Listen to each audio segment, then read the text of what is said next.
Hola a todos los entusiastas de la gestión de puertos y aeropuertos que se han unido a nosotros en esta exposición educativa. Es un honor darles la bienvenida a un viaje de descubrimiento en el mundo dinámico de la administración portuaria y aeroportuaria. La administración de puertos y aeropuertos es crucial para facilitar el comercio internacional y el movimiento eficiente de personas y mercancías.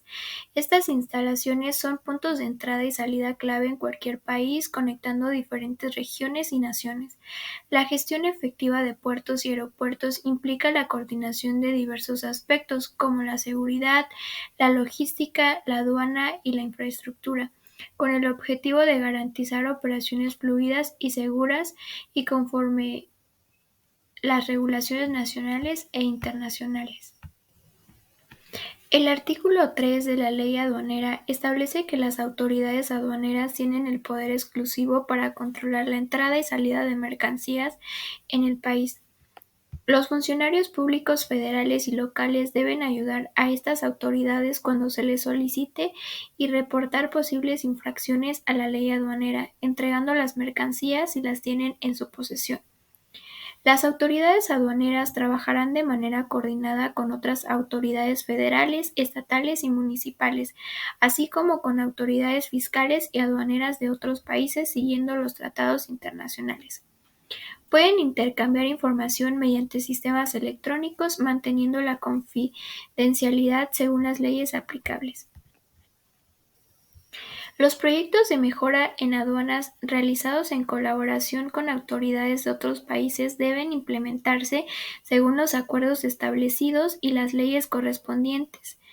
El Servicio de Administración Tributaria establecerá las reglas y métodos para facilitar y ejecutar estos proyectos. Artículo 4 de la Ley Aduanera.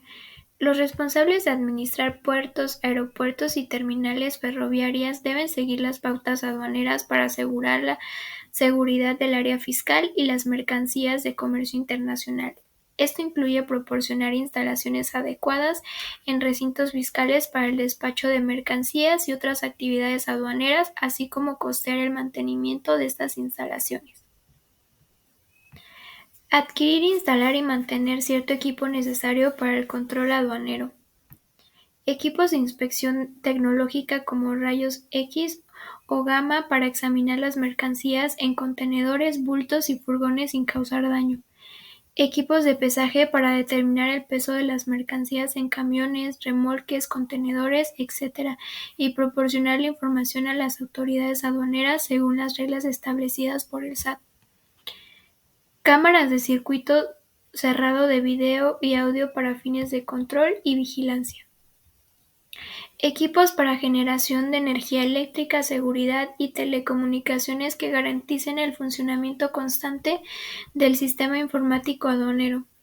Sistemas automatizados para controlar las entradas y salidas de personas, mercancías y medios de transporte en el espacio fiscal, así como otros métodos de control aprobados por las autoridades aduaneras. Entrada y salida de mercancías y medios de transporte. Tráfico marítimo. En el tráfico marítimo se especifican cuáles son los tipos de tráfico que existen, los cuales pueden ser de altura, cabotaje o mixto. Para cada uno de ellos existen características del funcionamiento del transporte de mercancía. Para los trámites por agentes navieros, consignatario o representante se considera el artículo 12, donde especifica que el agente naviero es el encargado de realizar los trámites ante la autoridad aduanera que correspondan a los capitanes. En cuanto a los documentos que deberá presentar el capitán que reciba en el extranjero, pasajeros y carga, el artículo 13 especifica cuáles son los documentos que se deben presentar a la autoridad aduanera. De aquí en adelante se cuentan con 24 horas para realizar las correcciones necesarias en los manifiestos. Para esto se requiere la firma del capitán, del agente naviero, consignatario general o de buques, o del representante de los navieros mexicanos, puestas al final de cada documento, de acuerdo al artículo 14 del tráfico marítimo.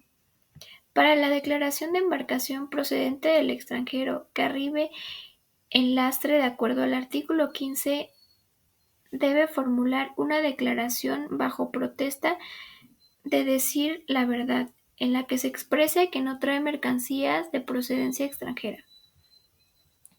Las obligaciones de capitanes de embarcaciones que permanecen en el puerto se mencionan en el artículo 16. Del mismo modo, existen obligaciones que tienen los capitanes de las embarcaciones de bandera extranjera que permanezcan en el mar territorial o en la zona económica exclusiva, las cuales se dan a conocer en el artículo 16. En el artículo 18 especifica las obligaciones del capitán de las embarcaciones de bandera extranjera que permanezcan en mar territorial o en la zona económica exclusiva, mismas que deben cumplir para poder dedicarse a la explotación, extracción o transformación de recursos naturales en el mar territorial o en la zona económica exclusiva. En mercancías y equipaje en tráfico mixto se debe contar con la documentación que el reglamento del tráfico tiene establecido de acuerdo al artículo 19. Para la entrega de sobordos y anexos que amparen carga de cabotaje, es el capitán el encargado de entregar los sobordos a la autoridad aduanera. De este modo pueden amparar la carga de cabotaje de acuerdo a lo establecido en el artículo 20. En el artículo 21 se mencionan las características que se deben cumplir para la solicitud de autorización para el cambio de destino de mercancías de cabotaje en el tráfico mixto. Del mismo modo, en el artículo 22 se establecen las condiciones para realizar la solicitud para tomar carga de cabotaje en el tráfico mixto. En el artículo 23 se establece que se debe dar un sobordo para cada puerto de destino de las mercancías. Este documento se debe justificar y autorizar por la aduana. Tráfico aéreo. En el reglamento para el tráfico aéreo se establecen 3 artículos. El artículo 24 especifica que se debe notificar a la autoridad aduanera en caso de haber tráfico aéreo internacional durante horas inhábiles.